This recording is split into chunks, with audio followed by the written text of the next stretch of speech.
It's a quick video where I've put together the 3 TikToks I've made giving my thoughts on the current series, that's series 13 of RuPaul's Drag Race, a show I love. Anyway, these are just my opinions on the first 3 episodes. Agree, disagree, let me know. Who are your favourites so far? Stick a comment under there.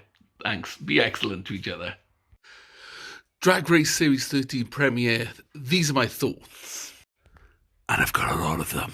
If you haven't watched it yet, this is your spoiler warning. I was really looking forward to Drag Race. It's got its problems, but it's a show I really love. It's one of my comfort shows. It makes me feel better. I love the stories. I love the humour. I love the artistry on display. I just love it. It makes me feel good. Or it normally does. The problem was that the new series started with this twist, which was that every queen had to lip sync for their life in the first episode, and half of them thought they were going home right off the bat. After a pretty crappy 2020, this was just nasty and manipulative.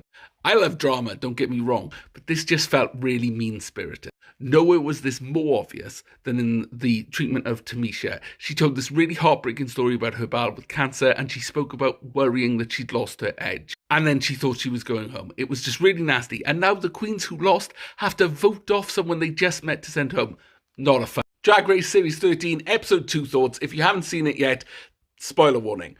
Okay, so the first week, I had a lot of bad feeling for it. I had a nasty taste in my mouth. The whole lip sync extravaganza just seemed really needless, and it just seemed to be messing with their heads. This seems even more clear by the fact that they're bringing all the eliminated queens back. So why mess with them that way? I felt especially bad for Elliot with 2 T's, who got voted off really harshly and then got thrown back into the workroom where she was regarded with shade and suspicion by the other queens. Also, all the queens had a mammoth task with 4 different looks and writing and coming up with the dance routine for a musical performance. There were some great looks this week, but my winner was Gottmik.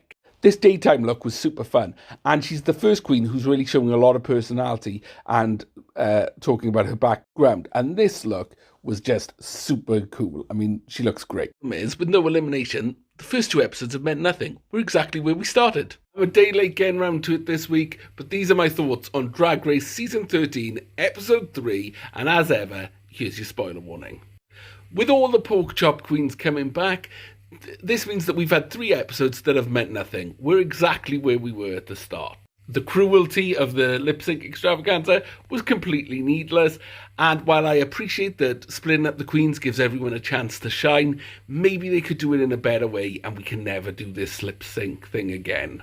The queens had a lot to do again, 3 different looks, and a musical performance that they had to write and choreograph themselves. The week's winner was Denali, and I think she totally deserved it. All her looks were totally gorgeous, particularly this vampy look, and she absolutely killed the lip sync and was great in the challenge. That's where me and the judges agree, but everything else we differed. I personally love Joey J's looks and don't like that they're telling her to be herself but then telling her she has to wear wigs. I think the pork chop queens are the stronger group.